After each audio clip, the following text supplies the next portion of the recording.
Matakiapi, Umpupu Macha, Hello relatives, my Lakota name is Broken Leg. My English name is Thorne, LaPointe. Sichanhu Lakota from Rosebud, South Dakota. Today we are joined together by some very honored guests.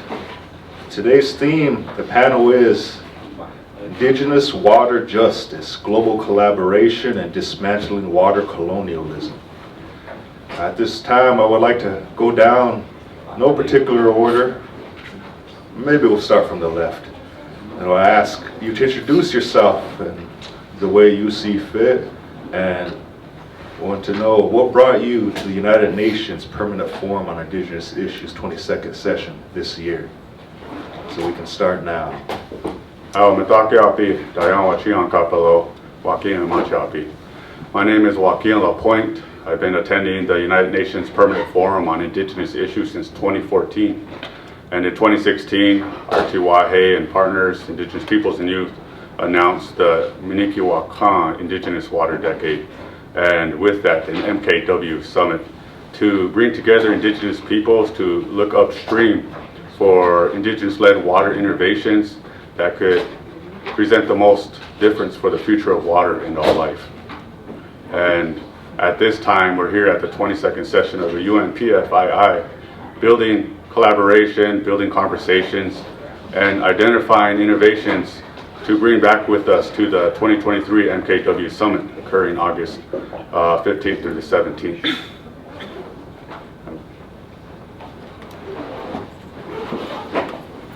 Hitakiapi, Chandelashre Napechi Zape, Dayaki Piksho, Ambalt Khoi Machiapi na Waziaha El Wati na Kyuksa Tioshbe Mataha. Hello everyone, I greet you with a warm handshake. My name is Anpo Jensen. I'm from Pine Ridge, South Dakota, and I'm a Lakota. I come from the Kyuksa Tioshbe. And what was the other question? Just what brought you to the UNPFI this year? Okay, thank you. I'm here as a youth delegate for the Black Hills Sioux Nation Council, and so I come here bringing to light issues on the Black Hills and the mining and the water issues that we have. I've also done previous environment health research on the impacts of that mining that happened and broke our treaties in 1868. So I'm here to continue that work that Lakota people have started way back then, and here with my relatives. We'll be Ambo Wastich, Ambo Nenino Washtich, Tatanka Wagichi Wacha Toganaki Tancha, me and Gibi, Ishnish, me Chande Washde. Good day, my relatives. Introduce myself in my Iyarhe Nakoda language from Menithni Oyade in southern Alberta of the Iyarhe, the mountain people, also known as Morley, Alberta, Nakoda. And my English name is Daryl Kootenay, and born and raised in the mountains in Canada.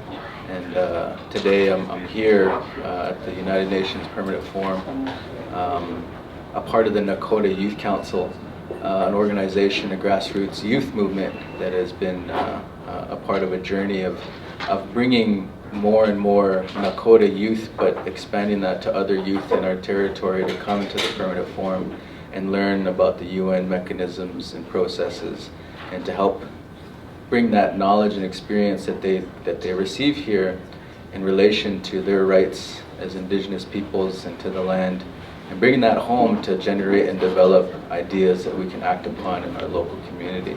So I'm here today with some youth from my community and other youth from Ontario, and just happy to be here. Wopila. So we get into the second question. And again, this panel is on Indigenous water justice, global collaboration, and dismantling water colonialism. So we know water has been a primary identity shaper to the national character for many Indigenous nations around the world and across Turtle Island.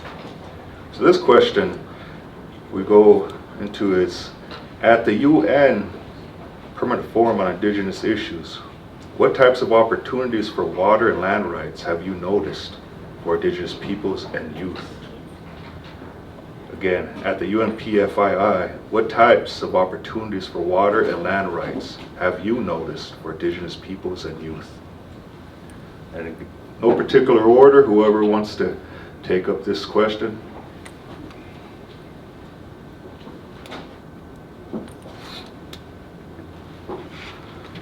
Attended the World Conference on Indigenous Peoples in 2014, and each year after the Permanent Forum on Indigenous Issues. And since that time, what I've seen were a number of youth delegations come and make their case for justice.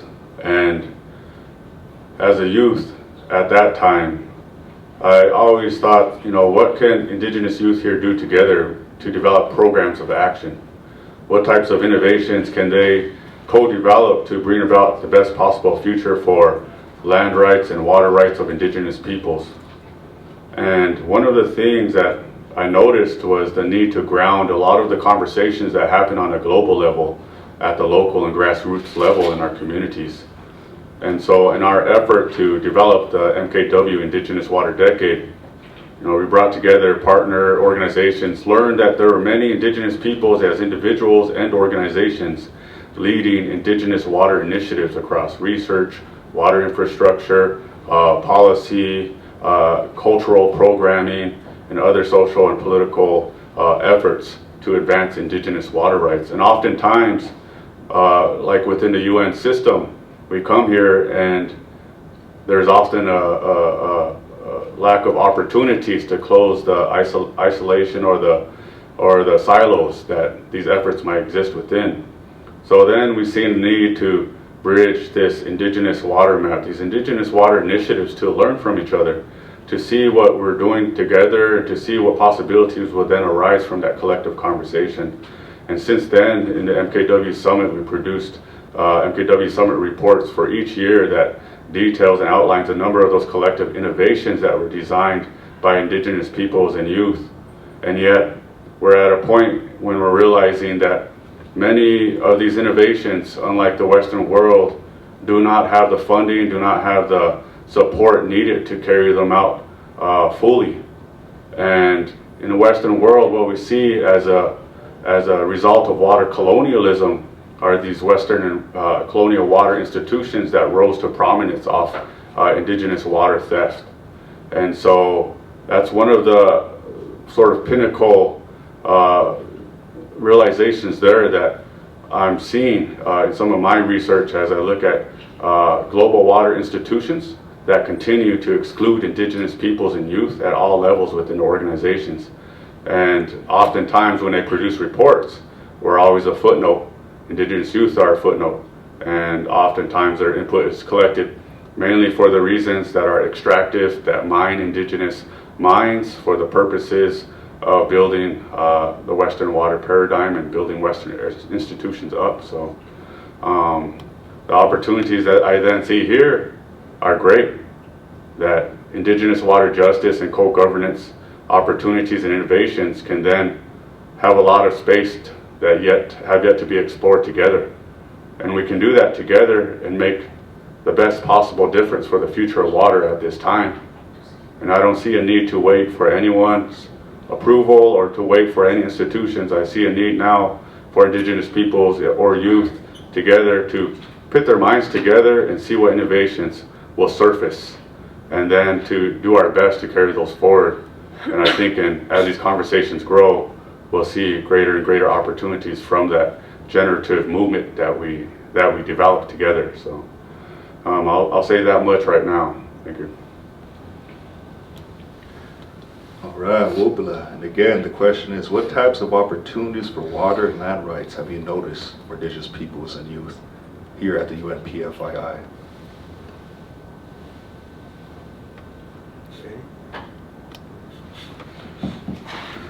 I think Wakinyan said it pretty well, but you know, some of the opportunities coming from my perspective as a grassroots and as a young person who you know, kind of came here that seemed by luck, and it just kind of grew. And it's an opportunity to broaden your perspective individually as a young person to even just learn about the UN Declaration on the Rights of Indigenous Peoples. And I think, you know, when we talk about water and land, those are two fundamental pieces that are inherently grounded and are the foundation of our indigenous law and natural law. And just saying that right there, are the opportunity to be here led me to understanding what I just said.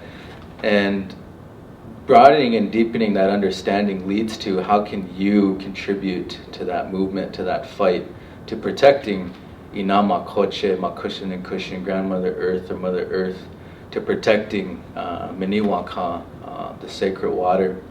And for myself, coming from Canada in Treaty 7, you know, we have certain federal and provincial parks that removed our people from our traditional territories, where there are places literally called Miniwaka, which is a sacred water, a sacred lake. It removed us from those connections to what naturally contributes to our health and planetary health and individual health, community health, and that's really what the theme is here. And to be able to dive into that and voice the injustice and the violations that our people have faced, as so many people across Canada and the world don't know anything about that.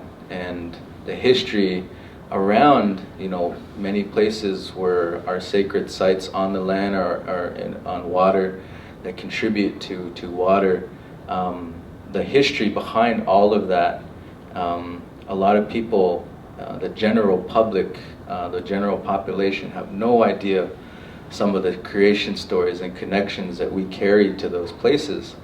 And so to be able to come here and learn from other organizations, other youth, and many others, intergenerational leaders, really helps you to find a path that in many ways has been paved and some partially paved and some not at all. And to be able to navigate through that and build relations to really accomplish a more broader, complex goal that when you're at home and you're not at a place like this, it's hard to comprehend and utilize that knowledge when, you know, you feel so small in a community, grassroots. But when you come here, the opportunity really feeds into that system and that belief, again, to our traditional laws that we're all related. We all are facing issues no matter which part of the world, and I think that's so empowering.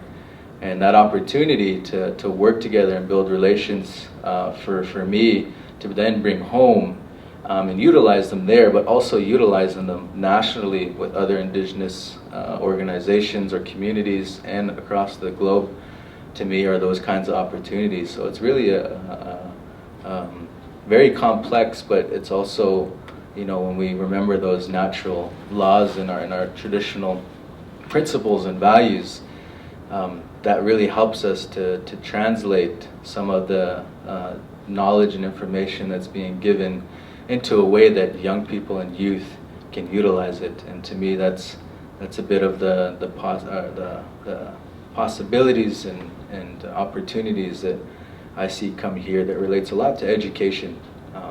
So I'll stop there. Right. So we're going to get into this third question, and you know, we're a little interested about where you come from in terms of what you witnessed, your experiences, and the work that you've been involved in. So this question is, tell us about the water and the environmental work that you do.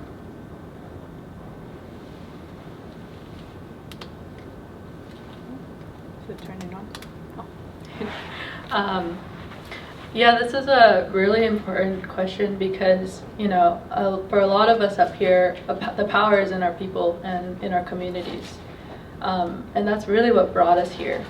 And so when I think about my community and our waters, you know, I come from Pine Ridge, and we have one of the, I'm sure it's very similar for a lot of places, but we have one of the worst health disparities in the Western Hemisphere.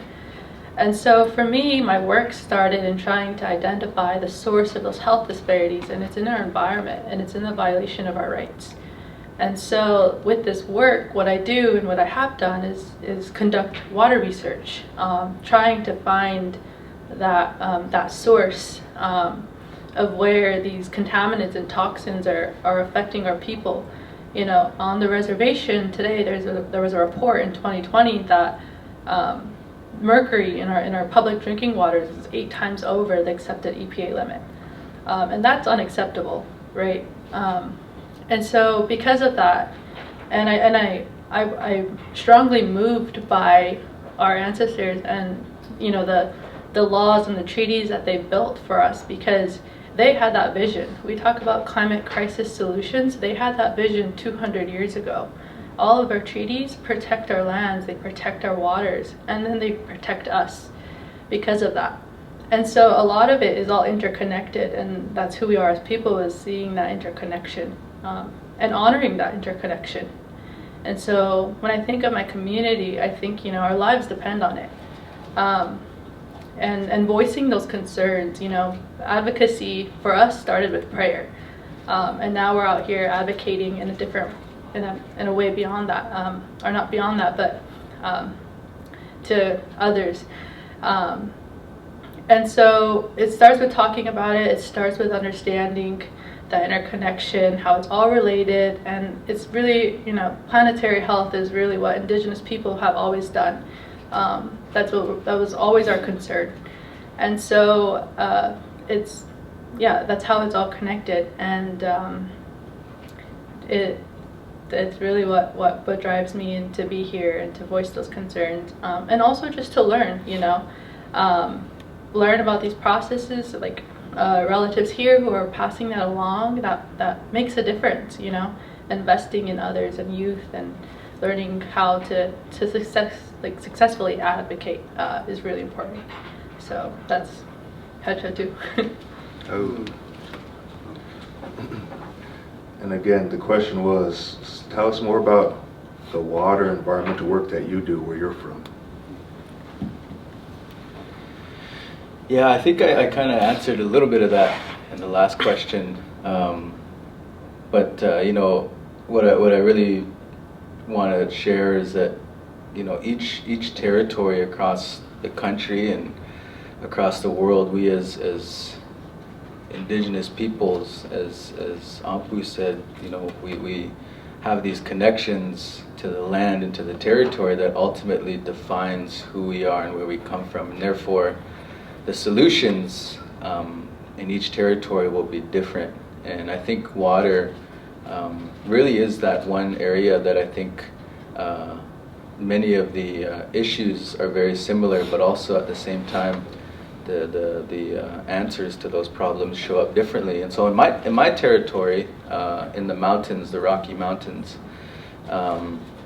we have the glaciers on top of the mountains that are being affected by climate change and are melting and heating the waters. And my community is called Minithni Wapta, or Minithni Oyade, which means cold water river or cold water nation. And it's about the Ijathibe Wapta, which is the Bow River. And when you think of that name, Ijathibe, as one of my tahas, my relatives back home, Thomas Snow Jr., as I heard him speak recently, about how that river, you know, Ijathibe bow, is really an actual bow that we would hunt with, and was, you know, a tool that we utilized to hunt and helped us feed the people. And that a lot of, you know, the willows that we use to make bows and arrows are along that river. And therefore, when that pollution and the climate change is happening, we have very big floods that impact our community and those river basins and the kind of the edge of the water. I'm forgetting the word, but it really damages the land close to the river.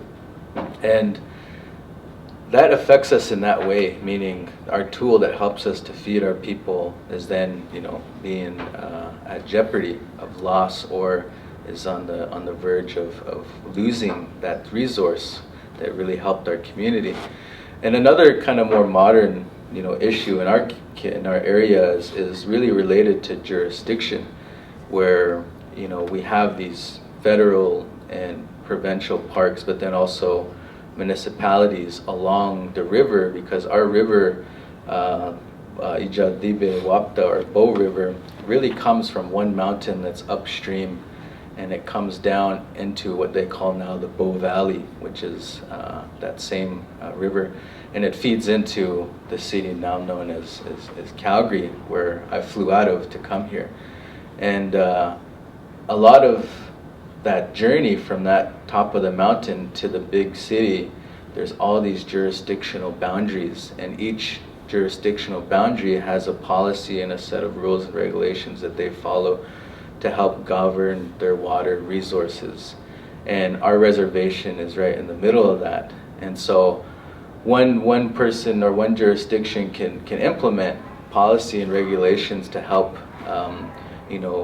provide better ways to preserve and protect water, while the other one more upstream is not doing anything about it, or downstream. And therefore a lot of them overlap and are not really picking up the work to support each other, even though it's the same bloodline, the same stream of water that's coming down. The other issue that we have in our territory is that all these jurisdictions really don't know what Indigenous water rights are, and to me, they are knowingly trying not to allow that definition to become a reality, because our Indigenous water rights have not been defined yet in my territory, and therefore there's a real opportunity and a real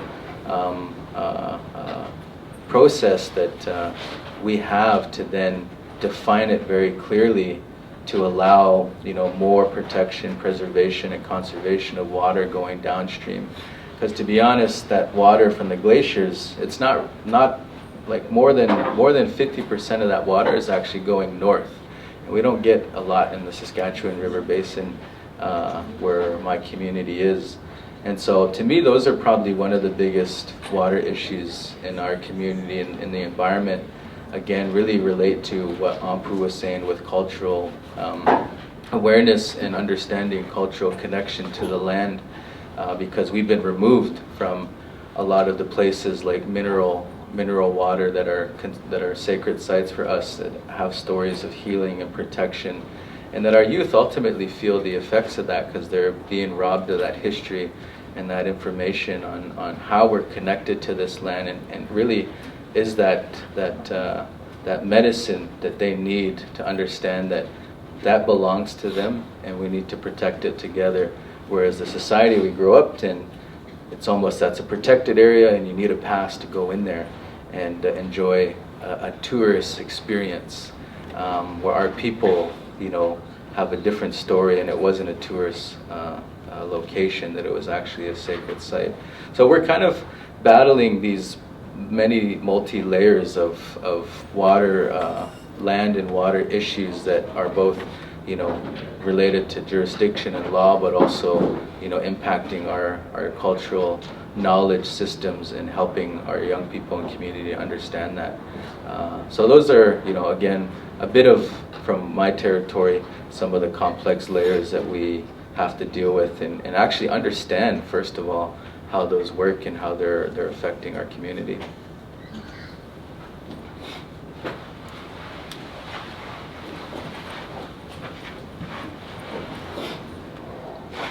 I think what Daryl just said about what happens upstream happens downstream was a sort of a powerful understanding there. Oftentimes, I think what I've noticed is that Indigenous water issues are also transboundary water issues. What I mean by that is Article 25 in the Declaration on the Rights of Indigenous Peoples states that Indigenous peoples have the right to maintain their spiritual relationship with their traditional or otherwise occupied waters and coastal seas. And what that means is that even in urban or metropolitan or other areas where indigenous peoples aren't, those are still the traditional or sacred waters of indigenous peoples and youth. And those types of realizations sort of give way to the thinking of MKW, Indigenous Water Decade. Oftentimes when I was learning from indigenous water advocates or initiatives, what I learned was that indigenous peoples and youth many of them held collective water governance systems, collective water democracies, or collective or commons. And what that means is that every indigenous person and youth had a role in the future of their own water rights. What occurred with water colonialism, with the advent of settler colonialism, was the introduction of individualized and exclusive water management systems. And when that happened, indigenous peoples and youth and their roles and traditional relationships to their waterways were disrupted. And some of this occurs more in different areas, but this is a global story of disruption to indigenous water relationships and water rights that is still ongoing. It wasn't something that happened in the past, it's still happening now. And when we initiated the MKW Indigenous Water Decade and hosted a number of MKW summits, our hope was to surface a lot of those original teachings and the possibilities and innovations that could come from those conversations. Many of the recommendations that arose were for the global level as well, and for Western water institutions, to really question how water colonialism plays a role in their organizational identity and how and if they support indigenous peoples and youth today. And I believe it was 2019, we spoke here at the United Nations Permanent Forum on Indigenous Issues, and we called on the UNPFII to develop a partnership with UN Water. Oftentimes UN Water will host an annual conference and they'll ask for global input, and so we provide indigenous input into some of the water areas that we would like for them to focus on. And yet the whole system, the conference, really does lack in indigenous representation at multiple levels within it. And we call on UN Water to increase representation, full, effective, and equal participation of indigenous peoples at all levels of that water conference. And we call on UNPFII to also do the same and to support indigenous water initiatives and coordinate cross conversation and communication across them so that we might learn from each other about how we are approaching certain water issues. And so one of the things that MKW is engaged in at this time, previously we had conducted a Native Youth Water Sovereignty report and learned that there is this vast cultural relationship that indigenous youth have with their sacred waterways and their traditional lands. And yet this conversation has been undermined and understated by colonialism. And that's because when colonialism came, they imposed the concept of property, and from that arose terracentrism, land-centrism. And the conversation became less about water identities and water cultures and more about terrestrial identities and what land rights are. And those are equally important as well. But we see a need to begin to surface and uplift indigenous water stories, rights, and innovations that we see for the future. And so we come here this year to the UNPFII to call for greater investment into indigenous-led water initiatives, to call for all global water institutions to question how water colonialism plays a role in its work. And also what we seek to do is partner with indigenous water organizations that are here today and invite them on Thursday at 1 p.m. to our parallel event here in New York City. And you can contact us here on the floor or reach us here on the UN floor to learn more about it. And we invite your partnerships to deepen our discussions around water rights and to find out what more we can do here At the UNPFII. So I have an environmental engineering background, and I would not have accomplished that without prayer and without our traditional way of life. That's just it. And so what I do today and what I strongly believe is, suffering for knowledge or whatever that is, whatever goals or dreams people have, it's investing in their dreams, because their dreams combined collectively is going to build our future. And that's the way we need to see it, is every single young person is going to be a future change maker, period. It doesn't matter where they came from, it doesn't matter what they have, that's just in them, that's who they are. So supporting their dreams and whatever that looks like is really, really important. And for me, because I have these skill set, it's really important to pave that path forward and demystify what it means to even be an environmental engineer, demystify what it means to look at our water from that perspective. Because it's not a mystery. Our people are the original environmental engineers. That's just who we are. And so when I think about it that way, and the way I invest in youth right now, or my cousins and my relatives, because we're all related, the way I invest in them is I show them. I conducted this water research, struggled to find funding. I think there was a really important part where it was really hard to even have funding. And a lot of it came out of my own pocket, but to keep going. And I took these youth from a local tribal college, and I taught them how to collect water samples, and I taught them how that's connected to our rights internationally and just everywhere. And so we have the agency, it's there. We have the willpower. We have all of that already. It's just the resources that we need allocated towards us. And so I think the biggest investment is investing in their dreams and investing just in youth. Every single one is a representative of their family, of a Tiushbai, of a nation, and wherever they go, we come behind them. And so that's kind of how I see it. How should I do?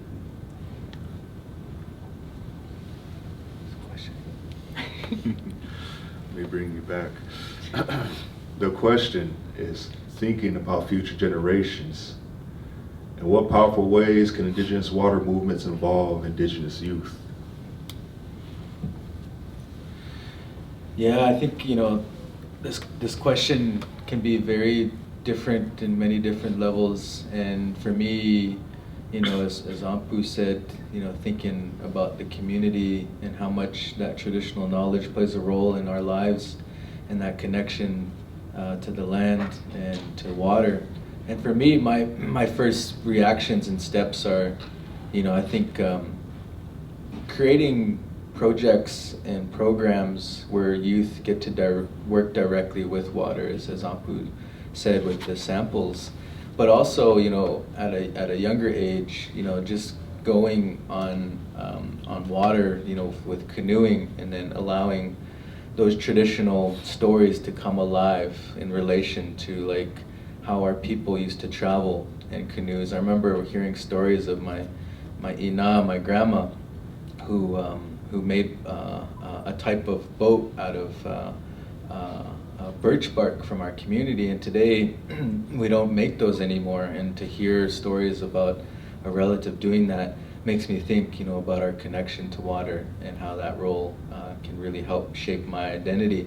And it also, I look at our program the Youth Council does with taking youth to make traditional bows that they harvest from the land, and hearing that story about Ija Dibe and the Bow River, again, are more educational pieces about stories that are not being told but shared, and really building that foundation of who they are and their identity as a good way to engage our youth and to get them started on that journey of advocating for our water. Because as Anpo said, connecting those knowledge systems and ways of knowing and being to international perspective, and being a part of the international movement, as we'd say today, on more broader issues. And then from there, knowing how much our people face, they can then pick a career related to environmentalism, and being able to then be in those positions of power and policy changing,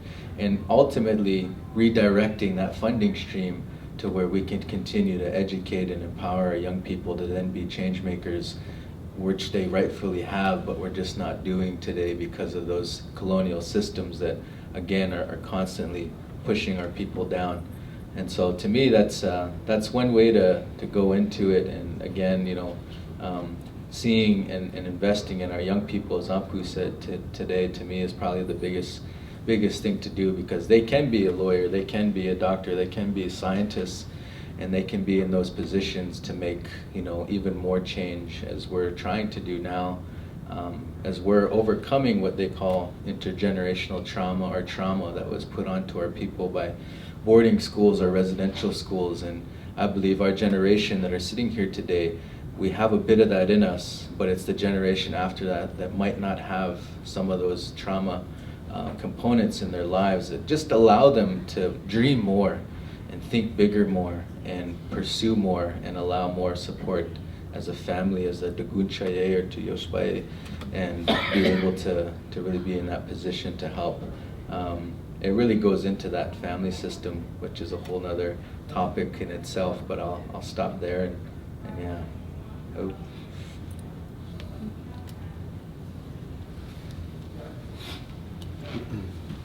Just say a little bit about this question here. Part of the summit that Indigenous peoples and youth asked for was that a part of it be that they are on the water on a certain day. And so one of them that one day we picked in the summits is that we take the youth and the people that are attending on the water. And what we believe is that the canoe places us back into that sacred relationship with water. One of the things that one of our predecessors here at the UN once said was that we do not separate the creator from creation. Our spirituality is our reality. Something about Indigenous water rights is that spirituality and culture are dimensions of those water rights that might not be found within Western water rights systems. And so we have to treat those as equally as important in two different dimensions of water rights. And so we see a great need to invite Indigenous youth who are here at the UNPFII to attend our parallel event and attend the 2023 MKW Summit, and to help us build this water movement together. And I think that's what I want to offer on that question right now. Thank you. All right, at this time, I want to say Wobila Tanka to Anpo, Jensen, and Daryl, Kootenay, Wakinyan, LaPointe. I want to thank all of them for up here for their rich knowledge and experience and vision for our youth. And especially Anpo, I want to say Wobila for coming through today, because it's not lost on me that a lot of our Indigenous leadership that stewards our environment, our people spiritually, emotionally, are Indigenous women. And so today, before we go, our team is hosting the Wakinyan Summit 2023, August 15th to 17th, and we invite Indigenous peoples, youth, and relevant actors to this Indigenous-led initiative, and to support the water rights of Indigenous peoples. So with that, I want to say Wopla Tanka out.